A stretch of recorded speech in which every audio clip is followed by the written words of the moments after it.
Bonjour. Alors l'objectif de l'exercice d'aujourd'hui, c'est de réaliser un diagramme de classe d'une application de gestion de cours.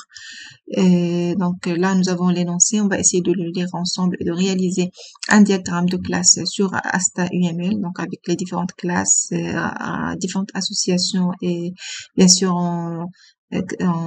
en décrivant chaque classe par ses attributs et méthodes. Et par la suite, on va essayer de générer le code source de ce diagramme-là, soit avec le langage Java ou bien avec le langage C# qu'on va bien sûr ouvrir dans un IDE comme ici on a utilisé le Visual Studio pour ouvrir le projet donc qui contient le code source avec le langage C#. Très bien, donc là on commence. Alors, une académie souhaite élaborer une application de gestion des cours dispensés dans plusieurs collèges. Cette application doit répondre aux exigences fonctionnelles suivantes. Donc là, on va voir quelles sont les fonctionnalités attendues de notre application. Alors, le collège est défini par un code, un nom, adresse, capacité maximum et site web. Chaque collège est structuré en départements qui regroupent chacun des enseignants spécifiques. Parmi ces enseignants, l'un d'eux est responsable du département. Très bien. Donc là, déjà, à partir de cette première phrase, on va essayer de relever quelles sont les entités ou bien quelles sont les classes qui donc les éventuelles classes qui vont participer dans le diagramme de classe. Alors déjà, nous avons ici le collège. Donc nous avons la notion de collège, nous avons département, d'accord. Donc là, ça peut être aussi une classe, enseignant. D'accord, donc là, on va essayer de souligner les éventuelles entités ou bien classes. Une classe, c'est quoi? Donc ça représente des objets qui sont des entités qui ont les mêmes caractéristiques et qui ont le même comportement. Donc, une classe, elle représente tous les objets qui ont les mêmes caractéristiques, c'est-à-dire les mêmes attributs. Comme ici, par exemple, nous avons le collège est défini par un code, un nom. Donc là, ça caractérise l'entité collège. Elle est définie par quoi? Elle est définie par un code, par un nom, par une adresse, ainsi de suite. Et qui ont le même comportement. Le comportement, c'est les méthodes, les opérations de la classe. D'accord? Par exemple, un enseignant va dispenser un cours. Par exemple, je sais pas moi, le département va avoir certains comportements comme, par exemple, on va voir ça par la suite, calculer la moyenne du département et d'autres. D'accord? Donc là, une classe doit nécessairement avoir des attributs et des méthodes qui l'a défini. Voilà. Alors, nous avons ici le collège est défini par code. Donc là, le collège, ça doit être nécessairement une classe, d'accord, puisqu'il a des caractéristiques. C'est pas seulement une information dans l'application. Non, c'est un objet. Ça doit être un objet. Alors, je vais basculer maintenant vers Asta pour mettre mes classes. Donc là, sur Asta, donc j'ai ouvert un nouveau diagramme de classe. Donc là, ça me donne cette interface-là. Alors là, on va mettre les classes. Donc nous avons dit que le collège, donc là, pardon.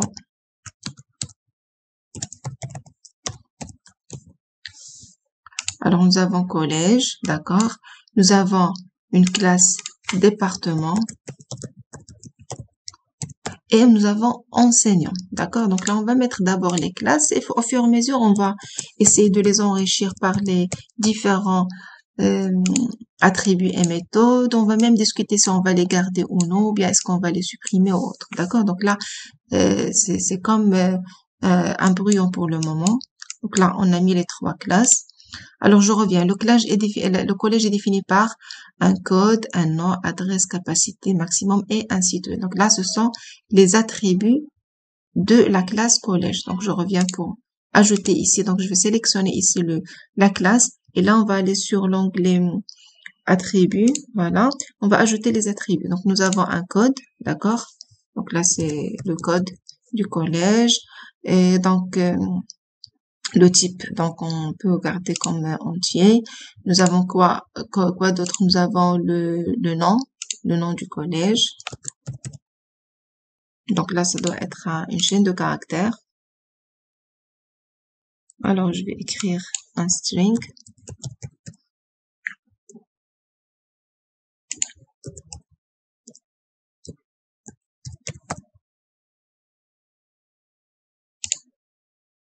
Et quoi d'autre? Donc, le nom, l'adresse, la capacité max et le site web. Je vais ajouter rapidement ces attributs-là.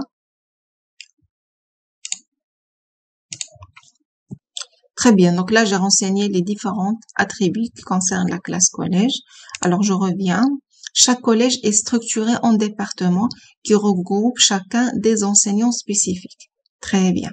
Donc là, je dois avoir maintenant quel type d'association je dois avoir entre un enseignant, un département et un collège. Donc, on dit que le collège est structuré. Alors, oui, la phrase, donc, est regroupée, est structurée en départements. D'accord? Donc, un département, c'est une partie du collège.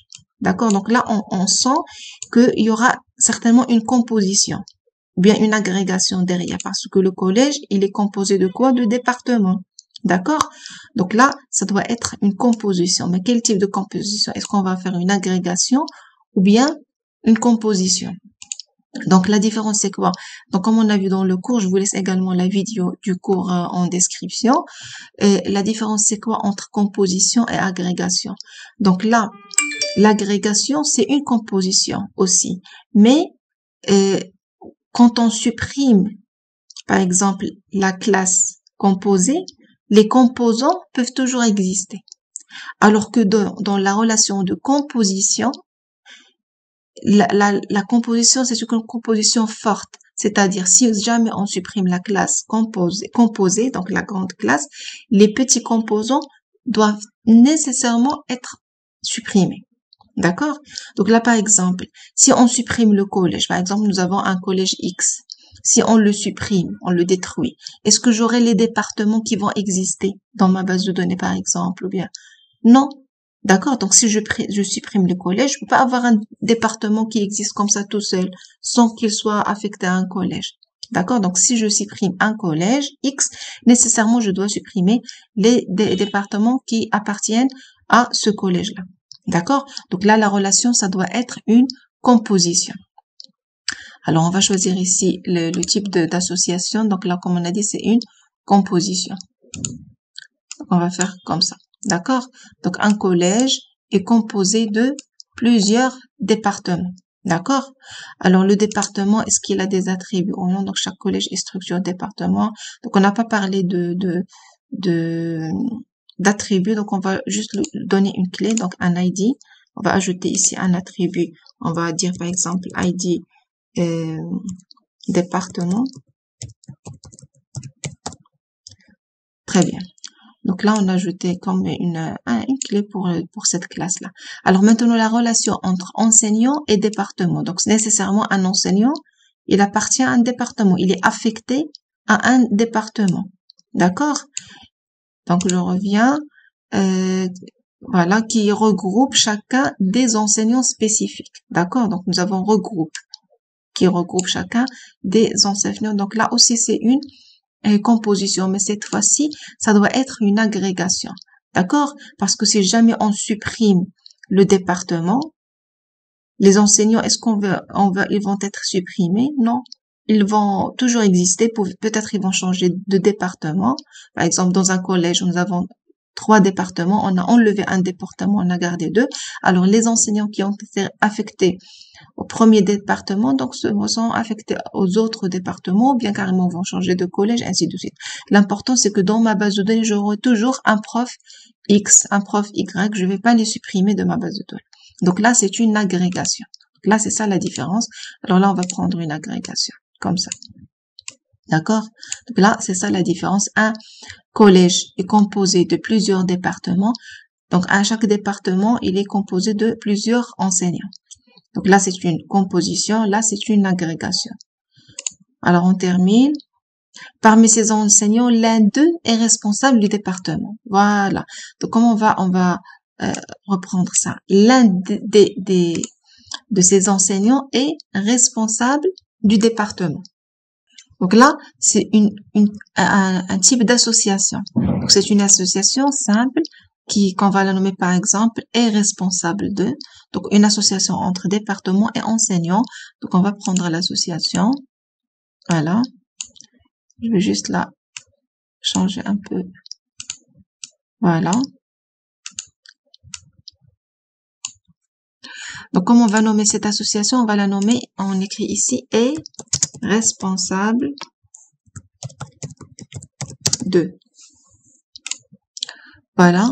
Et comment, pour la cardinalité, donc un département doit avoir un seul enseignant comme responsable. Donc là, ça va être la cardinalité. Donc un enseignant est responsable soit de 0, soit de un seul département. Donc là, on va choisir dans la cardinalité 0,1, dans la multiplicité, on va prendre 0,1. Donc un enseignant peut ne pas être responsable, comme il peut être responsable du département. Et un département doit nécessairement avoir un seul enseignant comme responsable. Dans l'autre bout de l'association, on va mettre la cardinalité 1. Voilà. D'accord? Alors, je reviens à l'énoncé. Un enseignant est défini par son nom, prénom, téléphone, mail, date de prise de fonction et par un indice. Donc là, ça doit être des attributs à la classe enseignant. Alors, je reviens pour écrire tout ça. Donc, nous avons nom, prénom. Alors, dans la classe enseignant, on va aller à l'attribut, à l'onglet attribut. On va ajouter, donc d'abord, on va ajouter un ID, donc une clé de la classe, par exemple, ID enseignant. Et on va ajouter les attributs comme le nom.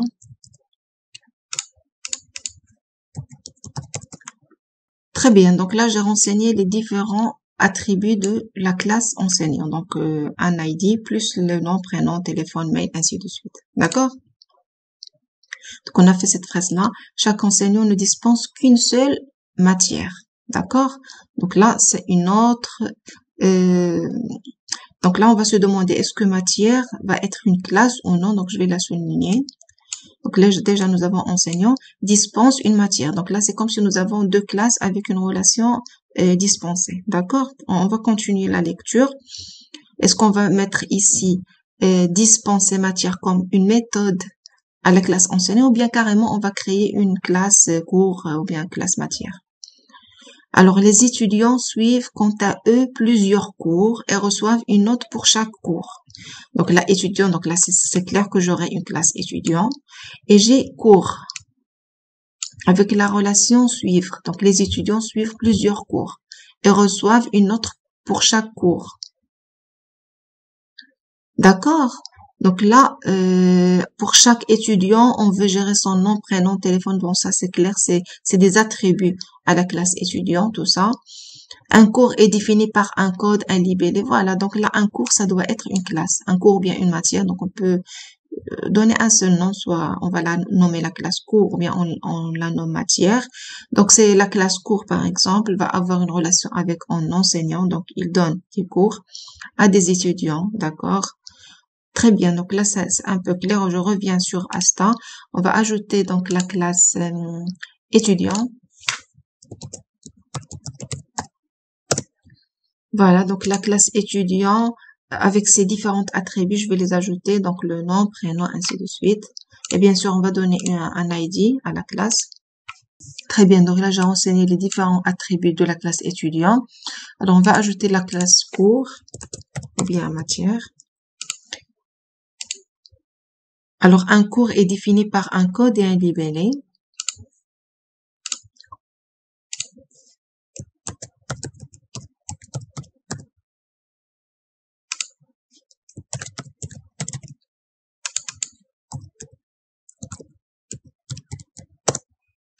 Voilà. Très bien, donc là, on va voir les associations. Quel type d'association? Donc, je reviens. Chaque enseignant ne dispense qu'une seule matière ou bien cours. Donc là, j'aurai une relation entre enseignant et cours. C'est dispenser, donc on va faire une association simple, comme ça. Et on va la nommer, par exemple, enseigner ou bien dispenser. Donc, je vais dire enseigner. Et pour la cardinalité, ici, un enseignant ne dispense qu'une seule matière. Donc là, la cardinalité, un enseignant enseigne quoi? Une seule matière. Donc toujours la cardinalité ici, on va mettre. Alors, ici, on va mettre 1. Et là, bien sûr, un cours peut être enseigné par plusieurs. Donc là, je vais mettre dans l'autre côté un étoile, par exemple. Alors, les étudiants suivent quant à eux plusieurs cours et reçoivent une note pour chaque cours. Donc, la relation entre étudiants et cours, c'est une relation de, donc, ils les suivent des cours, d'accord? Mais cette association-là, qu'est-ce qu'on dit? Les étudiants suivent quant à eux plusieurs cours et reçoivent une note pour chaque cours. C'est-à-dire que entre étudiants et cours, on a besoin d'une association qui contient elle-même d'autres informations. C'est la note. Par exemple, un étudiant Ali suit le cours UML, donc où il a eu la note par exemple 10. D'accord? Donc là, c'est pas une association simple puisque c'est une association qui comporte elle-même des informations. Si je viens ici, je mets simplement une association comme ça, par exemple, un étudiant suit un cours, là, je vais pas pouvoir mettre la note. Donc là, ici, j'ai la note qui est en relation entre cours et étudiant.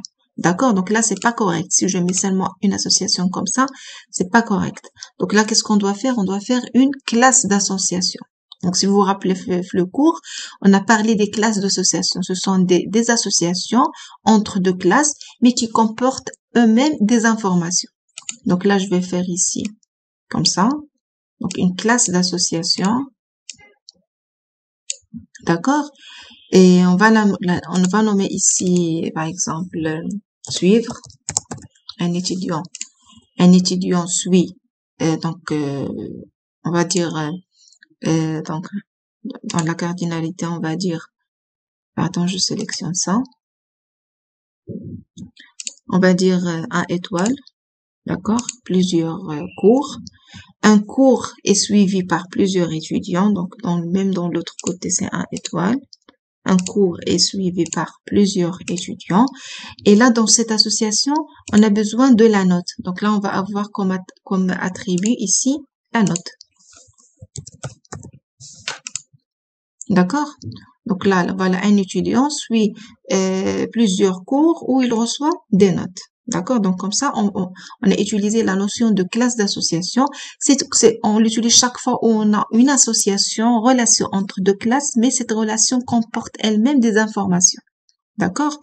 La alaqa entre étudiant et cours, elle comporte une information, c'est la note que l'étudiant a eue dans ce cours-là. Alors, pour chaque étudiant, on veut gérer de son nom, ça on l'a fait. Un cours est défini par on l'a fait. Un cours peut être enseigné par plusieurs enseignants, on l'a fait, mais a toujours lieu dans la même salle de cours. D'accord? Alors, j'ai ici la notion de salle. Est-ce qu'on va faire ça comme attribut dans la classe cours? Maintenant, par exemple, je viens ici dans cours et je vais ajouter un attribut, par exemple, numéro de salle. Comme ça. Ou bien, je dois créer une classe.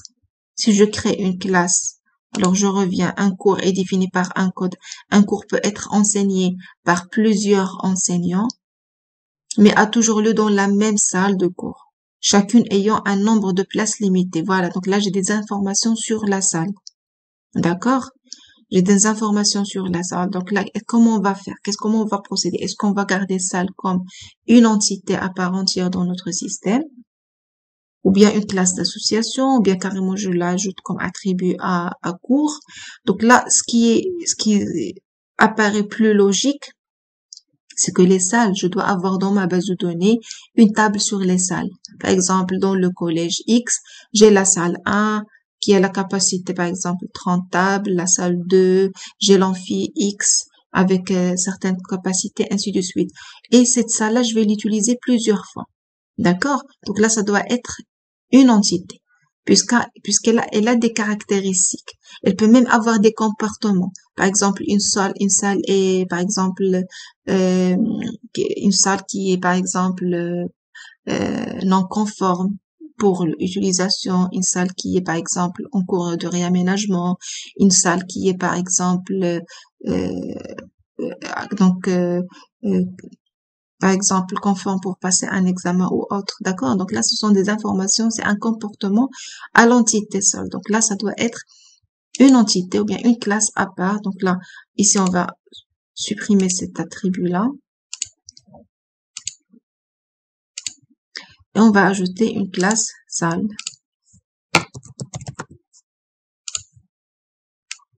Elle aura une salle. Bien sûr, elle aura un ID ou bien un code et une capacité. D'accord? Et un cours a toujours lieu dans la même salle. Donc là, on va faire une association simple entre la classe cours et salle. D'accord? On va nommer cette association se déroule, par exemple, un cours se déroule dans, alors, qu'est-ce qu'on a? Un cours est défini par, un cours peut être enseigné par plusieurs et a toujours lieu dans la même salle. Donc, il va se dérouler dans, ici, on aura donc cardinalité 1 et là, on va avoir la cardinalité. Une salle peut donc recevoir 0 étoile cours. D'accord? Très bien. Alors, on désire pouvoir calculer la moyenne par matière ainsi que par département. Voilà. Donc, qu'est-ce qu'on entend par là? On désire calculer la moyenne par matière ou par cours, on a nommé la classe cours, et par département. Donc là, c'est un comportement de la classe cours et de la classe département. D'accord? Donc, toujours, quand vous trouvez comme ça des phrases qui veulent dire un certain comportement, il faut le mettre à l'intérieur de la classe qui la définisse. Par exemple, ici, on désire calculer la moyenne par cours ou la matière. Donc là, ça doit être, oui, la classe cours, c'est la classe cours. Donc là, c'est un comportement de la classe cours. Donc là, je vais ajouter ici dans le compartiment réservé aux opérations. Donc là, dans l'onglet opération, on va ajouter calculer par exemple moyenne. Calcul, moyenne, cours. D'accord? Par exemple, calcul, moyenne de cours. Donc là, c'est un comportement de la classe cours. Donc ça doit être à l'intérieur de cette classe. Il faut pas mettre ici au sein de l'étudiant ou autre. Donc c'est dans la classe qui la caractérise. D'accord? Comme on a dit au début, une classe est définie par des attributs, des caractéristiques et par un comportement, c'est-à-dire des méthodes, un comportement, comme une voiture. Comment elle se comporte une voiture? Une voiture peut avancer, peut reculer, peut s'arrêter, peut stationner, ainsi de suite. Un cours, comment il se comporte? Donc un cours, on peut calculer sa moyenne, on peut par exemple, un cours, on peut faire ressortir les élèves qui n'ont pas réussi. Un cours, par exemple, peut être, je sais pas moi, donc il y a plusieurs comportements qui caractérisent le cours, comme le calcul de la moyenne de ce cours. D'accord? Donc là, la méthode doit être à l'intérieur de cette classe. Alors, on veut donc également calculer la moyenne générale d'un élève et pouvoir afficher les matières dans lesquelles il n'a pas été noté. Donc là, je vais souligner ici, on veut également calculer la moyenne générale d'un élève. Oh, qu'est-ce que j'ai fait? Voilà. Donc là, on veut calculer la moyenne générale de qui? D'un élève, un étudiant. Donc là, c'est un comportement de la classe étudiant. Donc on va mettre calculer moyenne générale. Ici, on va ajouter calcul moyenne générale.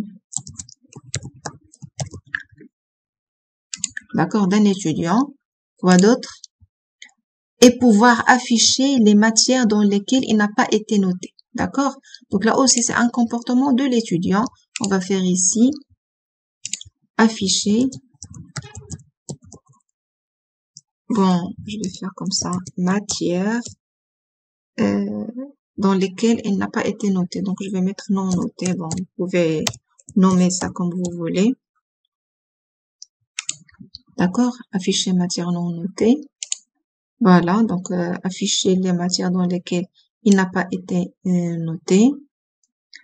Et on doit pouvoir imprimer la fiche signalétique. Donc, une fiche descriptive qui contient le nom, le prénom, le téléphone, le mail d'un enseignant et d'un élève. D'accord? imprimer fiche signalétique ou bien éditer fiche signalétique. Donc, on va la mettre. Donc, ça, c'est un comportement de la classe enseignant et de la classe élève. Alors, ici, dans l'enseignant, on va mettre éditer ou bien imprimer, éditer fiche signalétique.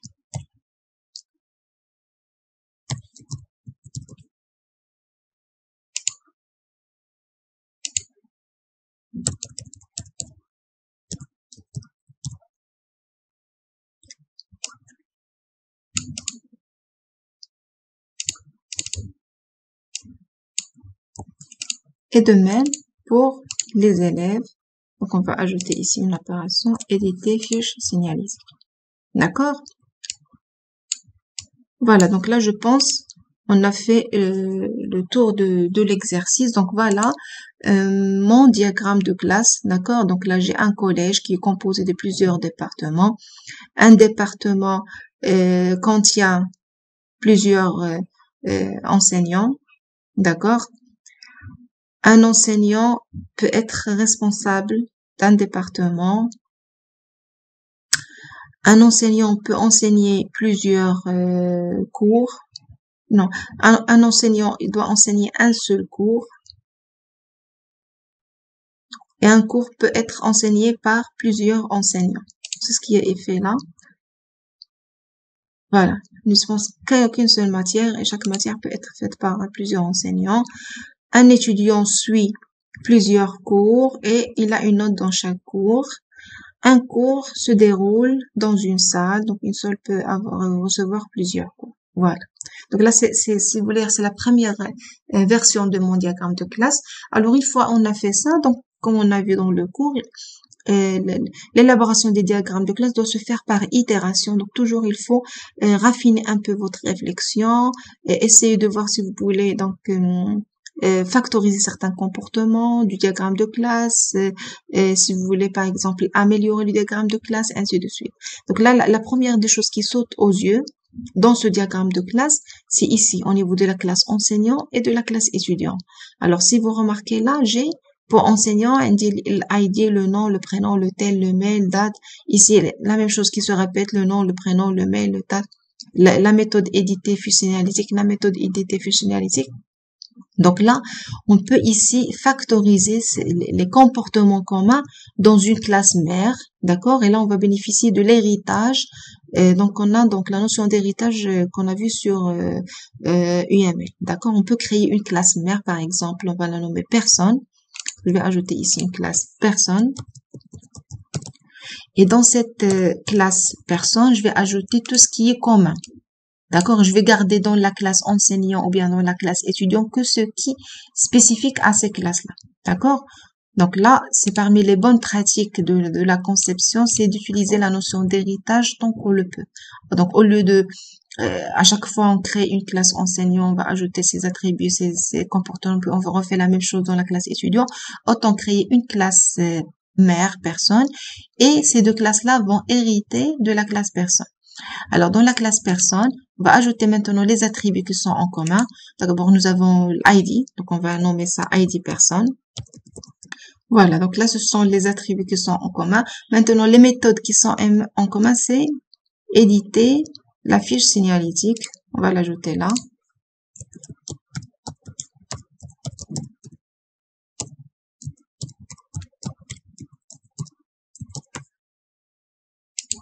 Voilà.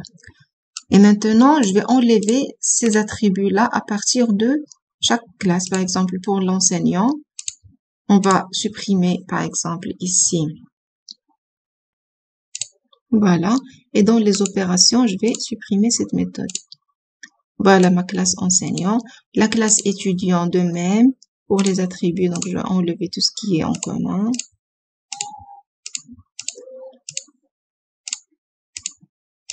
Et pour les opérations, on va enlever éditer fiche signalétique.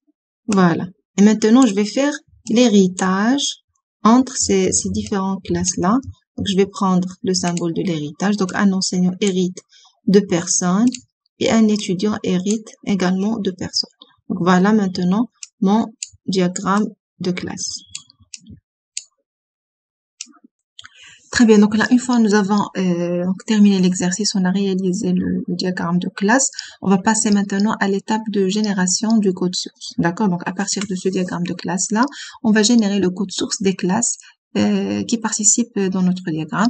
Donc là, sur Asta, on va aller sur Tools, et là, nous avons donc trois possibilités, donc soit exporter en langage Java, C# ou bien C++. Donc là, par exemple, je commence avec C#, donc je vais exporter en choisissant le langage C#. Donc, je vais mettre ici dans le bureau, on va la nommer par exemple gestion de cours, donc application gestion de cours. Vous pouvez nommer comme vous voulez. Donc, c'est juste le dossier, donc qui va contenir les classes. Et là, on va choisir quelle classe on veut exporter. Donc là, pour moi, je vais tout choisir. Donc, je sélectionne le tout et je clique sur OK. Là, dans mon bureau, voilà le dossier que j'ai créé. Voilà les différentes classes qu'on a donc exportées. D'accord? Donc, vous pouvez les voir rapidement, par exemple, en choisissant ici, en l'ouvrant avec WordPad. Voilà, donc là, par exemple, la classe enseignant qui hérite de personne, de la classe personne avec un seul attribut qui spécifie la classe enseignant. Pardon, deux attributs indices et la date de prise de fonction. Sinon, vous pouvez l'ouvrir directement dans un IDE. Par exemple, pour moi, je vais ouvrir ce projet-là, je vais l'ouvrir sur Visual Studio. Donc là, sur Visual Studio, on va faire ouvrir, donc à partir d'un dossier. Et on va choisir ce dossier-là, gestion du cours. Voilà, donc là, les différentes classes donc qui ont été générées. Donc là, c'est la classe collège en langage C# avec les différents attributs. Nous avons ici la classe cours, d'accord, attributs et méthodes. Nous avons par exemple la classe personne avec tout ce qui est attributs en commun et la méthode éditer fiche. Et nous avons l'enseignant qui hérite de personne. Donc avec l'attribut, donc selon la visibilité qu'on a donnée sur Asta, sur le diagramme de classe et le type de retour qu'on a choisi, donc étudiant de même, ainsi de suite. Donc là, c'est tant que vous faites des diagrammes de classe qui sont bien détaillés, chaque fois que vous ajoutez des attributs, des méthodes, donc vous détaillez bien votre diagramme de classe. Donc tout le temps que vous allez consacrer en détaillant votre diagramme de classe, vous allez sûrement le gagner quand vous allez générer le code source. D'accord? Donc là, quand vous allez passer à l'étape de développement, en générant le code source, vous allez rapidement avoir donc le squelette des différentes classes qui participent dans le diagramme avec les attributs, les méthodes et tout. Voilà. Alors rapidement, je vais maintenant exporter en langage Java. D'accord? Donc la même chose sur le bureau, je vais donner un nom. Par exemple, gestion cours 2. Et je vais choisir toutes les classes. Là, vous pouvez par exemple enlever certaines classes qui ne vous intéressent pas. Et là, on va voir le code source.